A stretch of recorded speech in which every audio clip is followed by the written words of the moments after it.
week after the race. I feel pretty good. My legs don't hurt anymore. My goal was really just to get through it. There were a lot of logistics involved in this race, including bringing PD along. We had to stay at a hotel, so all that was new. So a lot of packing things and then unpacking things and then packing things again.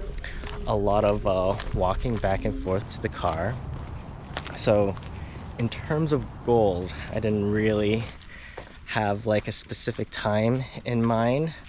I obviously wanted to do better, but you know, under new circumstances, I just wanted to get through it.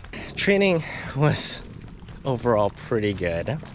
I didn't really follow a training plan. I kind of took what I did last year and just shuffled things around. But one thing I did try to do more of was more brick session, more time on the bike, because last time I found that when I got off the bike onto the run, that was just so painful that I just wanted to be stronger on the bike so that the run wasn't as hard. So that was the main thing. The swim was really crowded.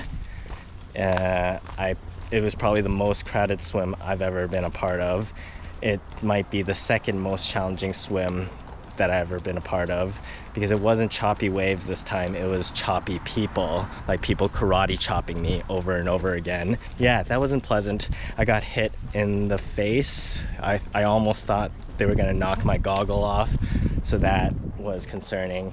Speaking of my goggle like fogged up pretty much half the swim leg, so I couldn't really see too far ahead to sight the next buoy. Long story short, I had to follow the legs in front of me without getting kicked in the face, which was hard because it was so crowded. All right, question.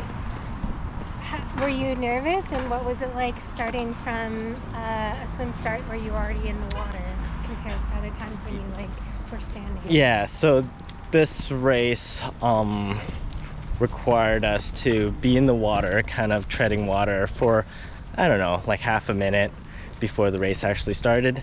The tricky thing was positioning yourself, because once you position yourself out there, it's hard to maneuver around. And so I kind of got stuck in the middle, and that's probably why I ended up getting karate chopped so many times. The surprising thing about the water was that it was actually really warm out there in Cultus Lake, so that was actually quite nice. I don't really think a wetsuit was necessary if you were a really good swimmer. So yeah, that was surprising.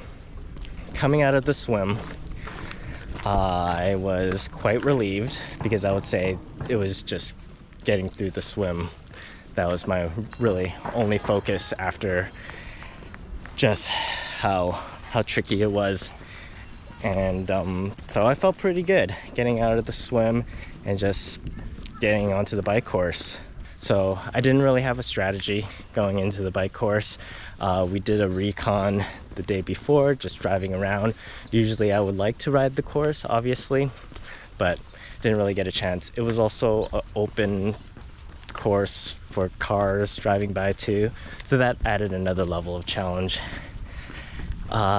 So heading out, we go over this big hill, and then we kind of descend around kind of a sketchy roundabout, and then out like 5-10 Ks until we reach the farmland. And what I didn't anticipate was just how mentally draining it was to just kind of maintain the speed out in the flat farmland. I live in the city. You don't really get a chance to ride an area like that. So yeah, I guess that was something new.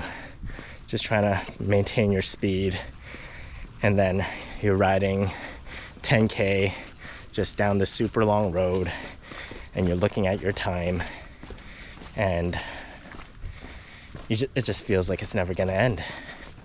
And you're like, surely this has been 5K and it's been like 500 meters.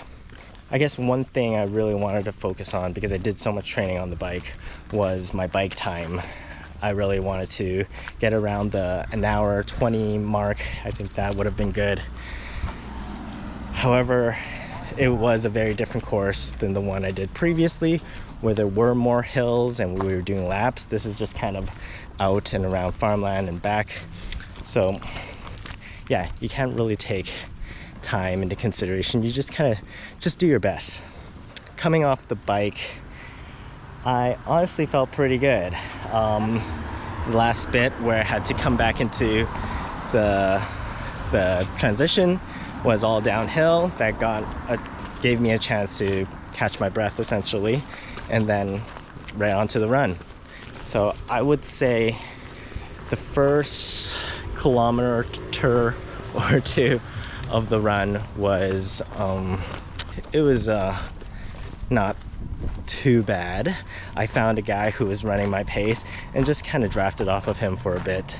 I had a gel, turned my brain off, and just followed this guy. I was like, this guy's going at a good pace. Let's go. So I applied that strategy a few times, just kind of following someone who is, around the pace where I wanted to run, which is just like around the 4:55 minute mark. I feel like that would be sustainable. Yeah, so the run course was an out and back with a little U-turn halfway type of thing. It's actually kind of confusing trying to explain it, but it wasn't too bad. All the way into the last 2K-ish, which was mostly downhill at that point. And from there, I just gave it all I got. I was like, let's do this. I'm gonna hurt as much as possible.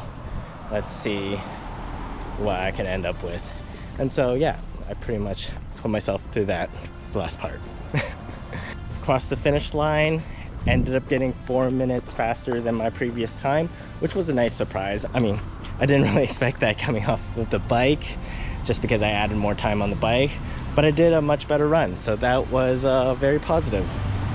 Overall, the race went, I felt, really well. A lot of logistical things to deal with. PD obviously was stressed for a lot of it, but thanks to the help of all my supporters, he managed to get through. That kind of just paves the way for next time when we do more stressful stuff. Thank you for following along on the journey. Any more questions? No. No more questions. All right, I'll see you next time.